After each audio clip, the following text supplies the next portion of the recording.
3430, 2018, being a bylaw to amend the City of Prince Rupert zoning bylaw number 3286, 2009 to permit cannabis retail stores. First, we'll have a report from our city planner, and then I'll read out the public hearing procedures, and then we'll have opportunity for comment today. Welcome back, Mr. Planner.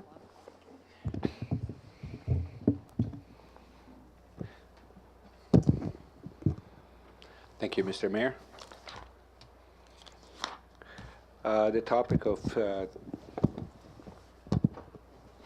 today's public hearing is the proposed bylaw number 3430, which is included in attachment number 1, which received second reading at November 26th meeting.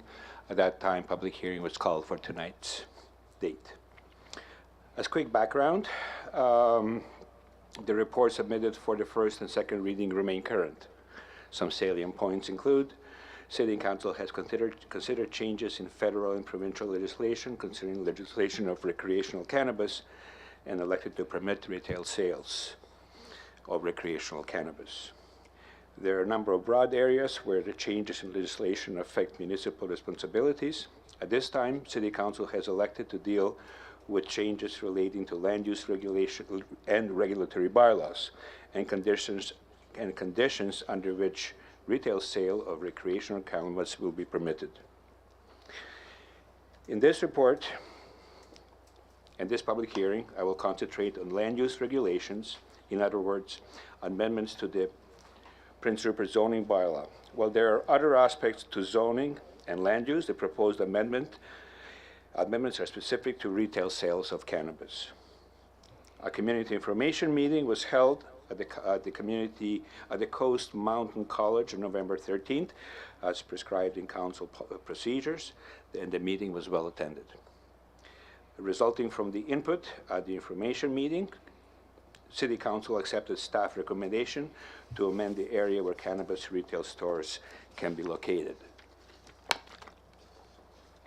Attachment number 1 is the amending bylaw.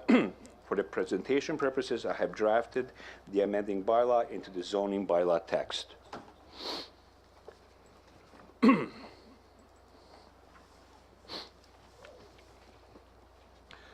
So the main components of the amendments include definitions. In definitions, we now have this definition of cannabis, which is straight from Cannabis Act, Canada, and cannabis retail sales, which is straight from Cannabis Control Licensing Act, which is British Columbia legislation. In general provisions, we have included 3 points, and I will describe them on the attached schedule. So the first one, the first point. Do I just wait, Mr. Mayor, or is it going to change?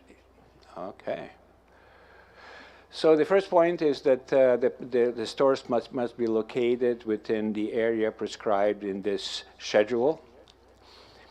And now it includes the area which we commonly refer to 5 corners. The distance between the stores is 75 meters, which is approximately the length of the city block. And for those locations that have multiple entrances such as Ocean View Mall, I think I'm pointing to the right area, which have multiple public accesses.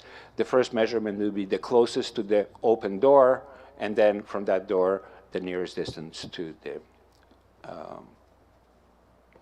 another retail store. The rest of the amendments are to the zones themselves, so we are including permitted uses under C1, C2, C3, C5, and C6. All of this zone exists in a downtown area and in some way are within the prescribed area that's on schedule that I just showed you. And of course you see that C4 is missing, and that's neighborhood commercial, which we have purposely excluded. And the last part of the amendment, that each one of these zones will also have an instruction to refer to section 3.16.0, which I read to you earlier.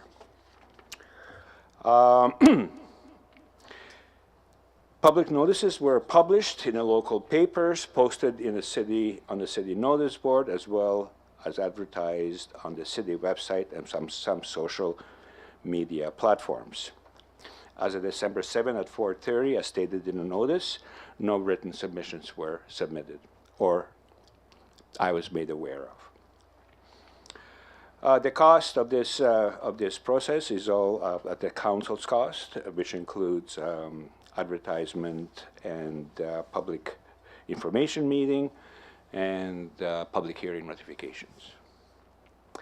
And in conclusion, all requirements have been completed for council to accept staff recommendation. Thank you very much. Thank you. Okay, next up, we will have the public be able to come comment. However, before that, I will read a statement of the chair on some of the proceedings for tonight. So a public hearing is organized according to Section 464 of the Local Government Act. Tonight's public hearing involves a zoning amendment bylaw number 3430-2018. The intent of this bylaw is to permit cannabis retail stores. Every person present who believes that their interest is affected by the proposed bylaw shall be given a reasonable opportunity to be heard respecting matters contained in the proposed bylaw. None of you will be discouraged or prevented from making your views known. However, it is important to restrict your remarks to matters contained in the proposed bylaw. A person may make their statement in writing as outlined in the public notice, and if received by the deadline, their presentation will be read by staff at the public hearing. If a person wishes to make a presentation at the public hearing, they are welcome to do so, providing that the following criteria are followed. This is necessary in order to allow for the recording of the public hearing process. The chairperson will recognize only those individuals who present themselves at the table and speak into the microphone. Prior to speaking, please provide your full name and be prepared to spell your surname for the corporate administrator. Please also provide your residential or business address. Should you wish to read from a prepared statement, the city would appreciate receiving copy for reference purposes by the corporate administrator. Members of council, if they so wish, ask questions of you following your presentation. Please note that this is not a question period at which a debate takes place. City Council will not provide any comments on issues raised, but will be in attendance to listen to your comments presented. Should no additional speakers present themselves, the chair will call 3 times for anyone else to speak to the matter, and if no one else comes forward, the public hearing will be adjourned. After the public hearing has adjourned, the council may, without further notice, give whatever effect council believes proper to the representations made at this hearing. So that being said, we will begin the public hearing, and we'll begin with a first come, first served basis. So whoever would like to speak to the bylaw proposal here can come forward, press the green mic, state your name to the corporate administrator, and please make your comments known.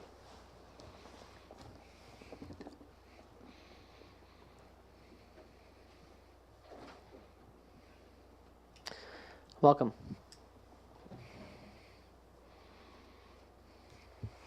My name's Terry Saka. I have one question before I make my statement. Is this including the 5 corners, or is the 5 corners amendment a separate issue? It's including 5 corners. Including 5 corners, okay. And if that's the case, I've lived on Park Avenue since 1964, when Park Avenue used to be a two-lane street. Over the years, it's grown. It's now 4 lanes. I've owned property on Park Avenue since 1972 and still own property on Park Avenue. I've seen Park Avenue develop into a liquor store, a transition house, and now we're building a homeless shelter just up the street from my property. And I'm in opposition of having that area there specifically selling marijuana or other that type of paraphernalia. Across the street, we have the Raffles Inn. There isn't a day where police cruisers are sitting there or ambulance because people are OVDing. That road is very busy. It's just a matter of time before there's a serious accidents where people are cutting across lanes to go to the liquor store. And I think creating another outlet is just going to create more problems. The way this is designed here, the property that I currently own is almost kitty corner across the street from it.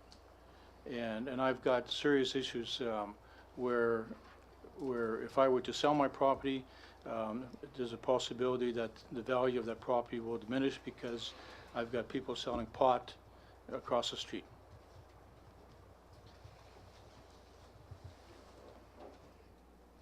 Thank you. Next speaker, please.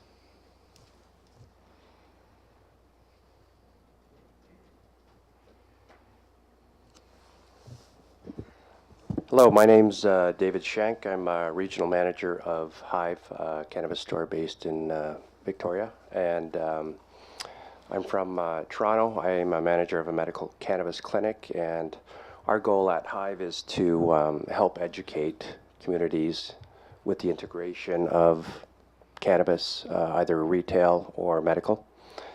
First of all, I'd like to thank Dorothy from Remax today, Zeno and Teresa. We had a brief chat today, and I must commend them on having a good policy and guidelines, and we have every intention to follow them to make sure protocols are met. We're building a number of stores out west as we speak. Republic just raised a considerable amount of money, and I was brought on board for education. I have a clinic in Waterloo, medical clinic with physicians that prescribe, and we focus on education. And we'd like to provide that to this community, either youth, counselors, first responders, physicians. I do teach a couple courses at the pharmaceutical college there in cannabis. And again, I was brought on for the education component because that's usually missed in a lot of these discussions. And with the concerns that you've heard tonight and you're probably going to hear in the future, we can help address those. Again, we want to follow the government mandates that have been instilled for cannabis, which is protect the youth, health and safety, and to eliminate the illicit market. And that's what a lot of people overlook is what will go away is the illicit market, because the government has increased the fines for black market sales. So in effect, it will, so to speak, clean up the market. I have 2 young daughters, and I couldn't be happier that this is happening, because a lot of their friends do get illicit market cannabis, and there is some health concerns with the quality. So because a lot of this is going to be tested by Health Canada, and our stores are higher end, we'll have significant fines if we ever served a minor. And because we do have a significant investment across the country, that's last of our, we do not want to do that at all. So I think it will cause a lot of excitement and hustle at the start, but over time, if it's done right, I think it's a benefit to the community. So I welcome anyone that wants us to come back up to educate either youth, staff, first responders, physicians. Again, we do have that capability, and are glad that we can do that for communities that we want to be actively involved in. Thank you very much. Next speaker, please.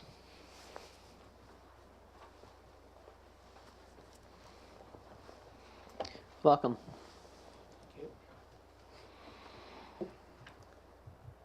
My name is John Maronia, and I spell M-A-R-O-G-N-A. First of all, I heard about these changes through the newspaper. I read the newspaper last Thursday. I look at it, I said, wait a minute. Did anybody contact me about these changes? I own 3/4 of the property. Did you like to admit to? Is any one of you guys have been asking me if it was okay to do it? I am against any drugs. I do not like drugs. I never had one single drug in my life. Whether you like it or not, a drug is a drug is a drug. Not on my property. Thank you.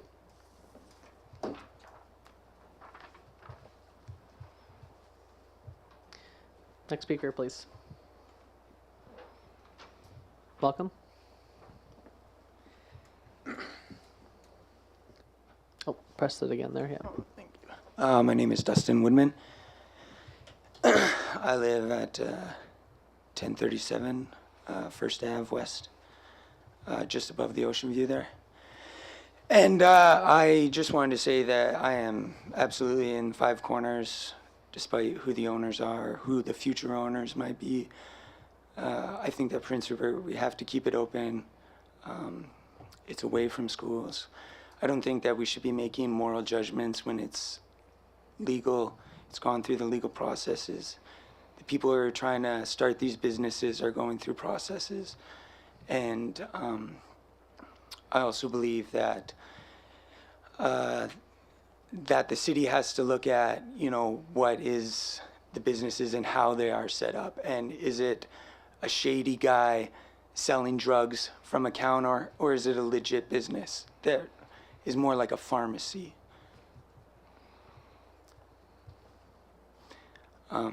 Again, I just want to reiterate that people are trying hard to start things in this town, and we can't be making moral judgments whether they think it's good or bad. We can't be saying, oh, it's close to Raffles, so it can't be there. I don't agree with that. I live in the area. I'll be living in the area for probably the rest of my life. And I see this as being beneficial, and I see this as a way that Rupert grows. So, thank you. Thank you. Next speaker, please. Welcome.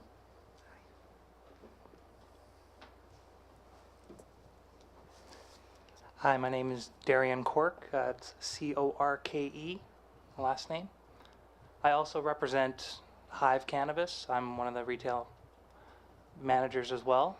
I am based out of Victoria, and I'm here to say that basically that with this change into retail cannabis, we've got a really good opportunity to change that stigma.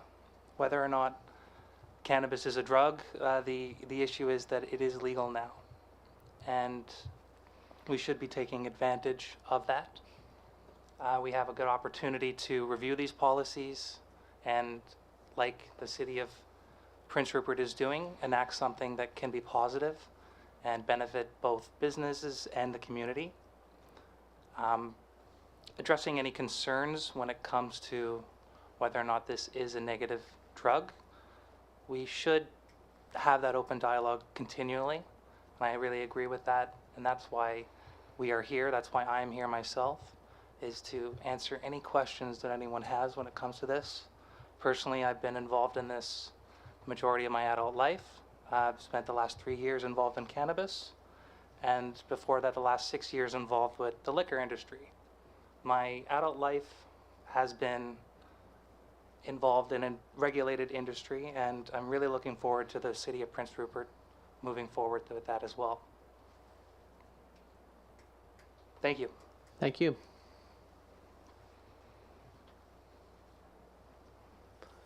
Next speaker, please.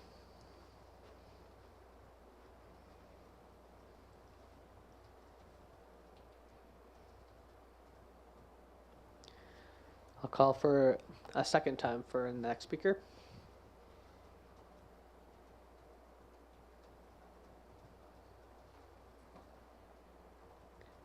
And I'll call for a third and final time for a speaker.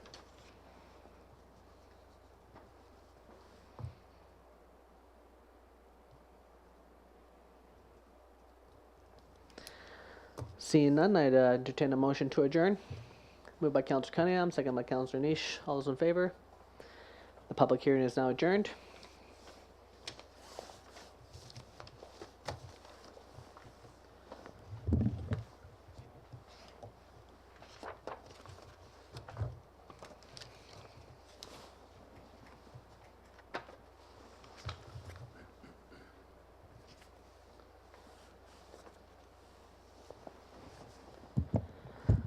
All right, I'd like to call our regular meeting of council to order. Recommendation that the regular meeting be suspended and the committee of the whole meeting be convened. Moved by Councillor Niche, second by Councillor Cunningham. All those in favor? Any opposed? Motion's carried.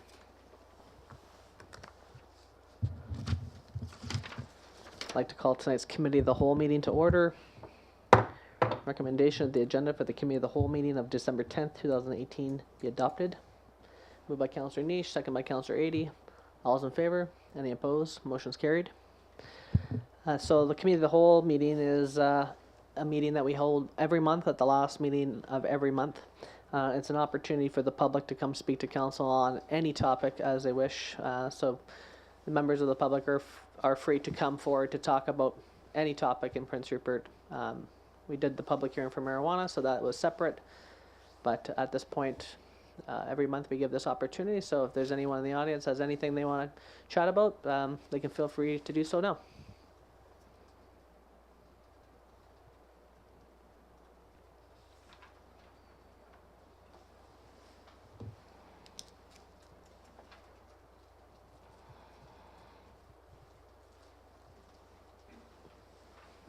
Welcome.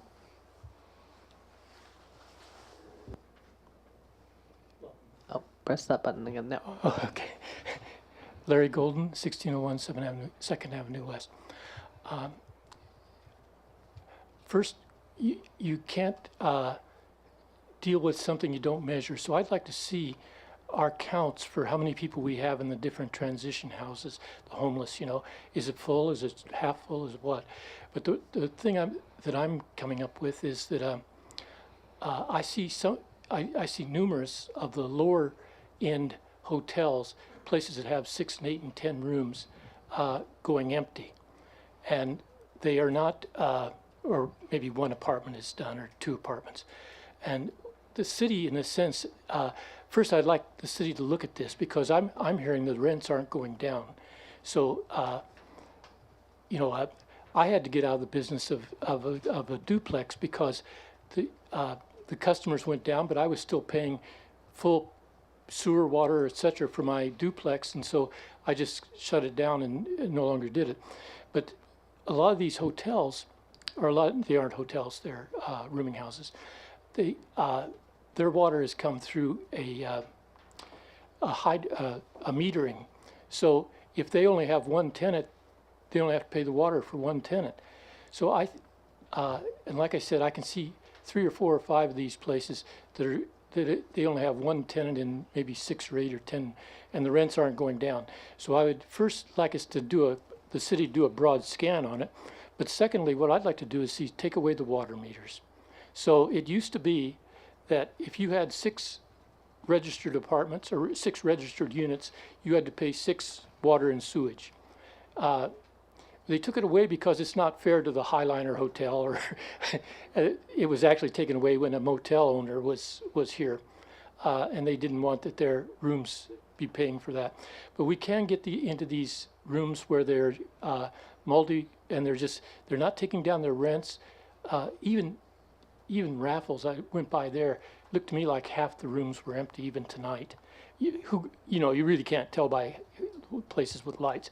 So I'd like the city to look at that, and especially look at, I could give you the list of the places that are really large rooming houses that are practically sitting empty, and I'm just going by hearsay, but guys that try to rent the rooms from them say the rents didn't come down at all over the last couple of years. Thank you. Thank you very much. Any other members of the public that wish to speak to council?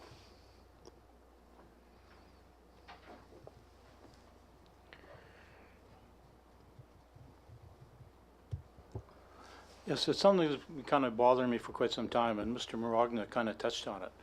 It seems there's a lack of diligence, as far as I'm concerned, with respect to when properties are going to be rezoned, where in immediate area, property owners, like myself, Mr. Maragna, don't get notification. I know last year there was a property up on Sloan Avenue where it was rezoned to do a garage to be built, and I got a notification for that's in that situation, and I was approximately a block away from that rezoning. In this case here, the rezoning of 5 corners, I'm across the street just about. And again, I don't get my paper till Friday. And if I hadn't looked at it and seen that there was a map in there, I wouldn't have known that this was going on, that Five Corners was going to be included in the main rezoning of the core, downtown core. So I think somebody should look at and come up with a solution where property owners that are going to be affected in an immediate area, they should get a notification. You know, it doesn't take that much. And to rely on that, well, you know, we put it in the paper or we put it on the computer. I'm not a computer guy. I've got better things to do than sit on the computer and see what City Hall does. So if I don't get my paper, I don't know what you guys do. I hear it, you know, I don't go to Tim Hortons. So I just want to make that point. Thank you. Any other comments?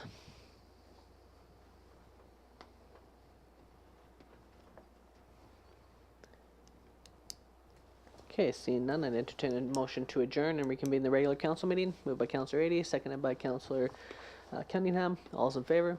Any opposed? Motion's carried.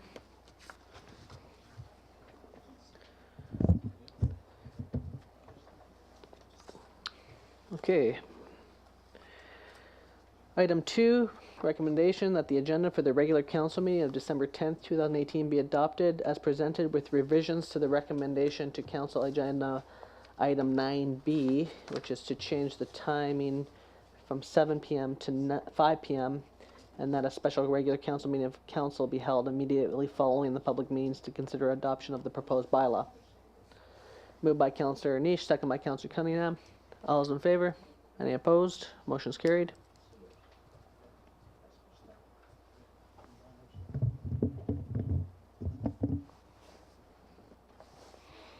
Item 3A, recommendation that the minutes of the special council meeting of November 26, 2018 be adopted.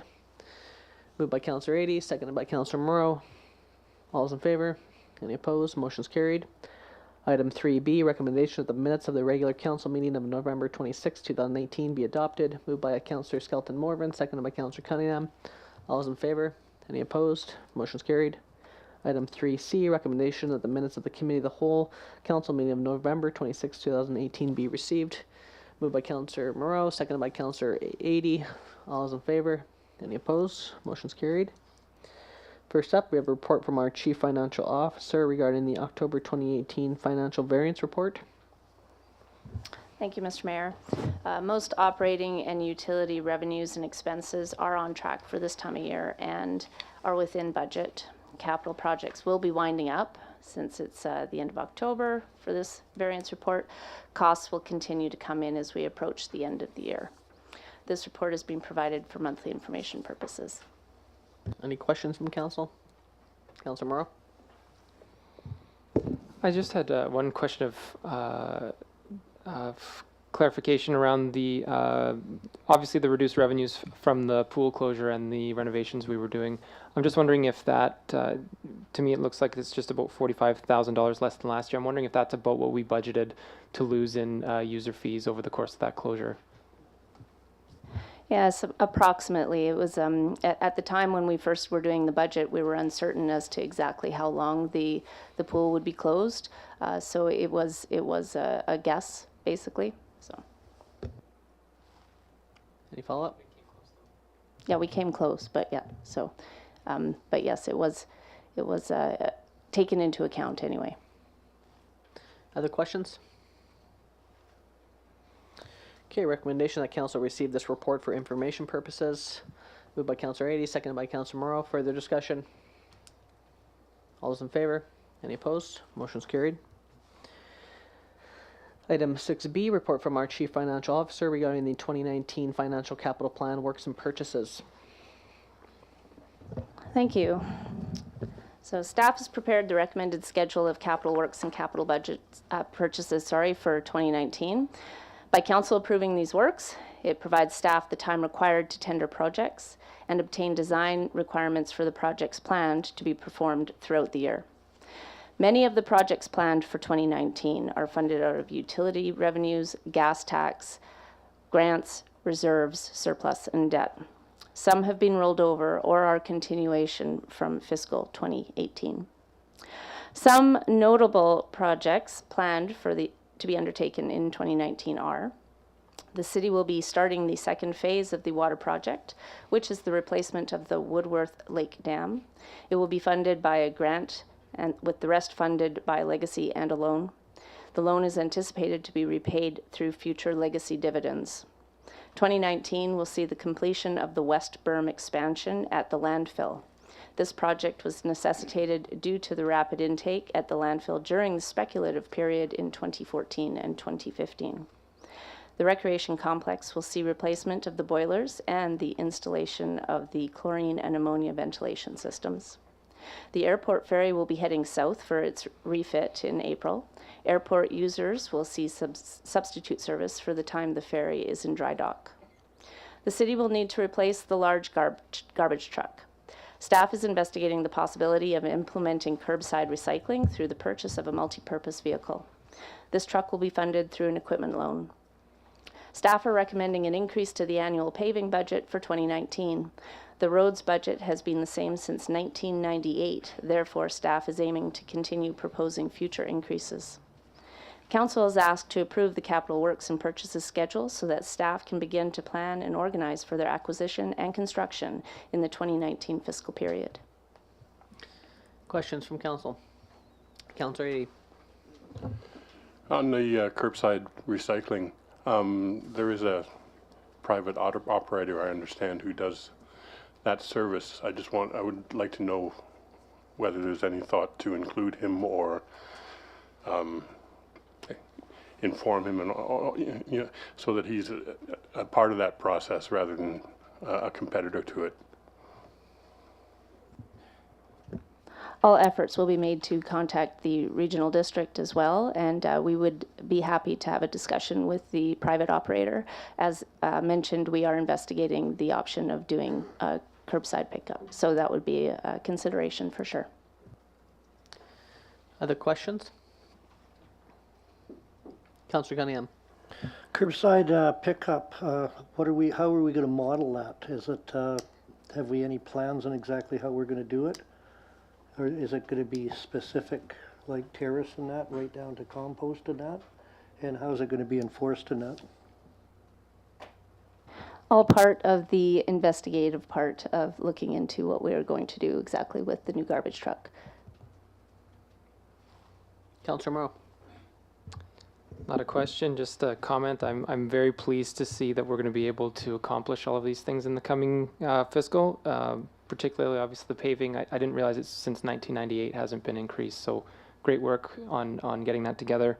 And then the second piece, I'm not sure if you'd have the number off the top of your head or even just an estimate, but in terms of replacing the boiler system at the recreation center, I understand they're really quite old and inefficient. I'm wondering if you just have a ballpark of what some of the operational savings would be moving forward once those are replaced. You're right, I don't have that one off the top of my head. I'm sorry. I can definitely bring that forward at a future council meeting, just what the payback is, that sort of thing. Councillor Niche. Just maybe if you could also cover as to why the dam is 2.5 times, just so that, because it has been thrown out there, there might be some people that are wanting a little bit of an answer as to what the main reason for that overrun on the dam.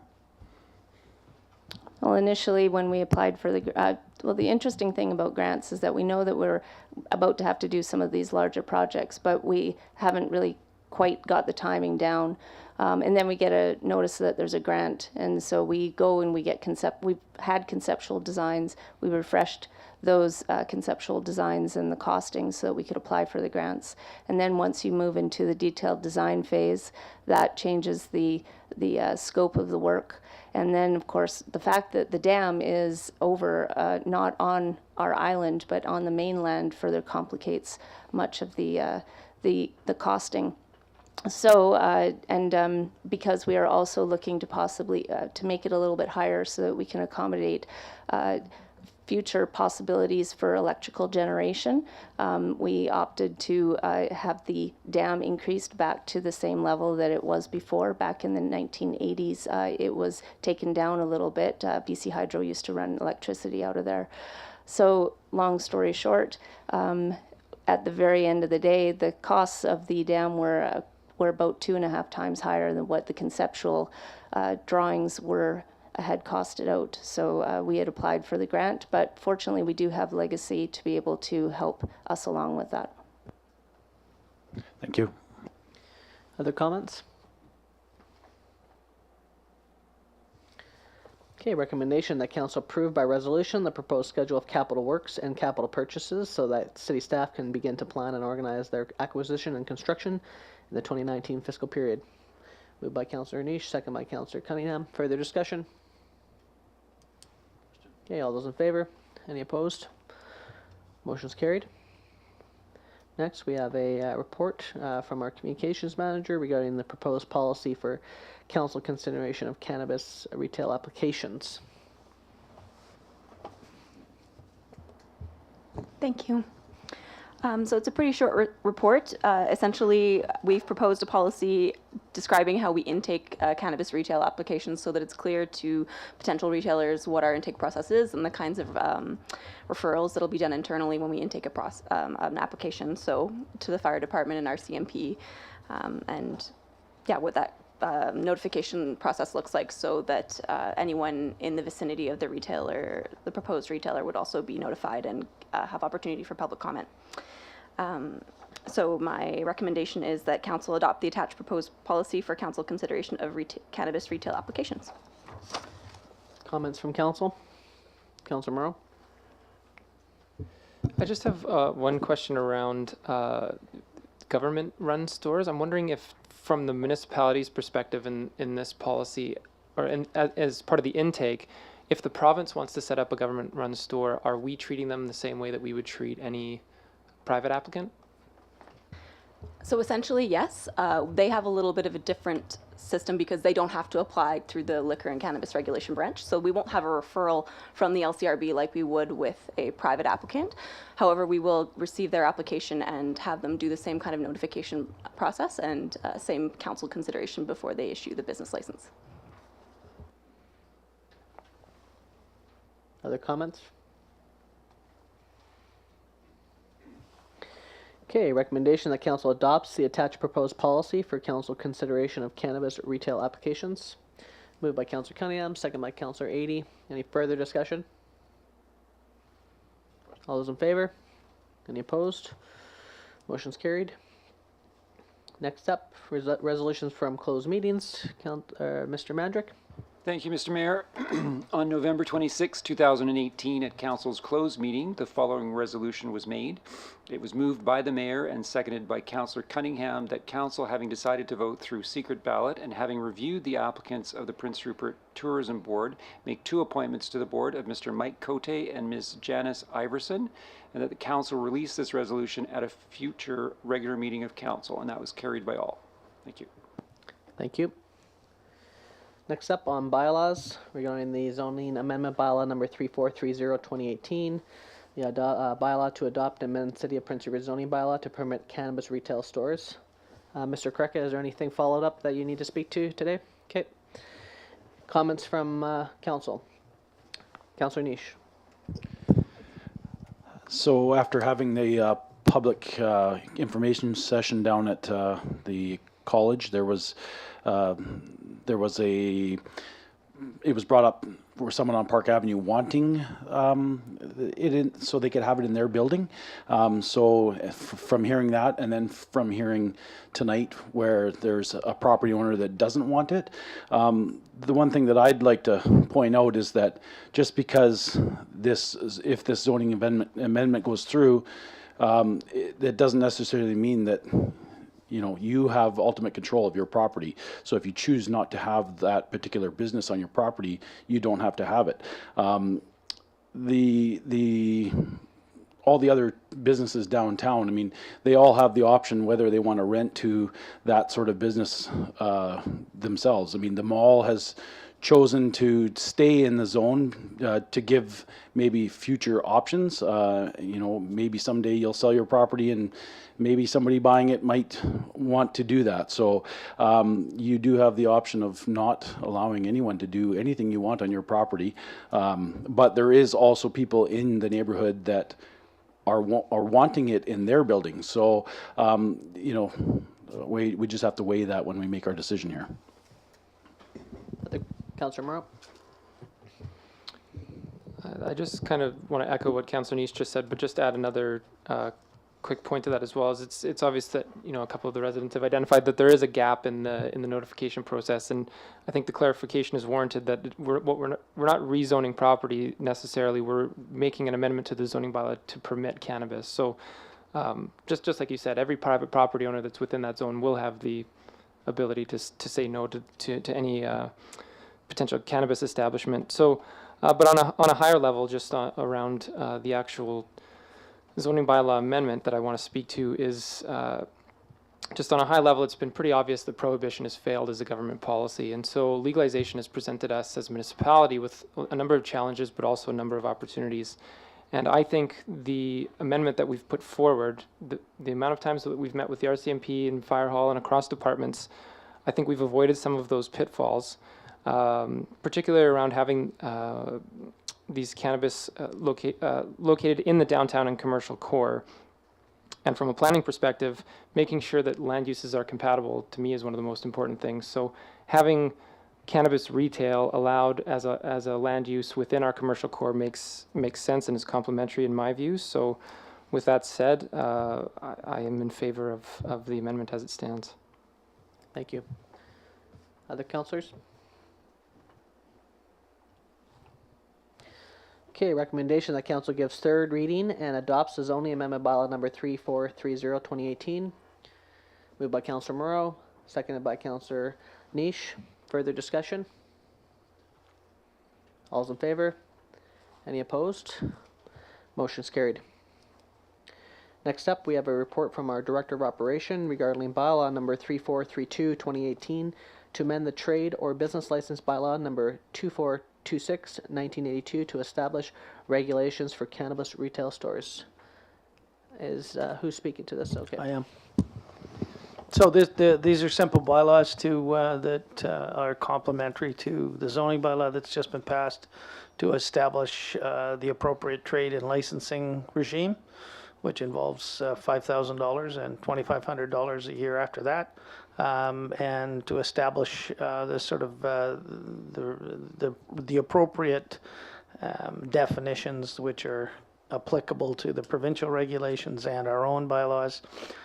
So this just requires a public meeting, not a public hearing, because it's a regulatory bylaw. So we're establishing, if council so chooses, to give it some readings, then have a public meeting to discuss those things, with the idea that we would finally adopt it after that public meeting. Okay, so the recommendation is that council consider the proposed trade or business license amendment bylaw number 3432 2018, and that having considered the proposed bylaw, council gives first, second, and third readings to the bylaw number 3432 2018, and that a public meeting on the subject be held at 5 p.m. on December 12th, 2018 in council chambers, with notice to be provided on the city's notice board and website, and that a special regular council meeting of council be held immediately following the public meeting to consider adoption of the proposed bylaw. Moved by Councillor Cunningham, second by Councillor Moreau. Discussion. Councillor Niche. Just to confirm, I thought that the revised was 7 o'clock on that meeting. Is it not? That was part of the amendment to this agenda today, was to make it 5 p.m. Okay. not 7 p.m. Okay. Yeah. Okay. Just other discussion. Okay, all those in favor? Any opposed? Motion's carried. Reports, questions, and inquiries from members of council. Okay, seeing none, entertain a motion to adjourn. Moved by Councillor Cunningham, second by Councillor Niche. All those in favor? Any opposed? Meeting's adjourned. Thank you very much for attending.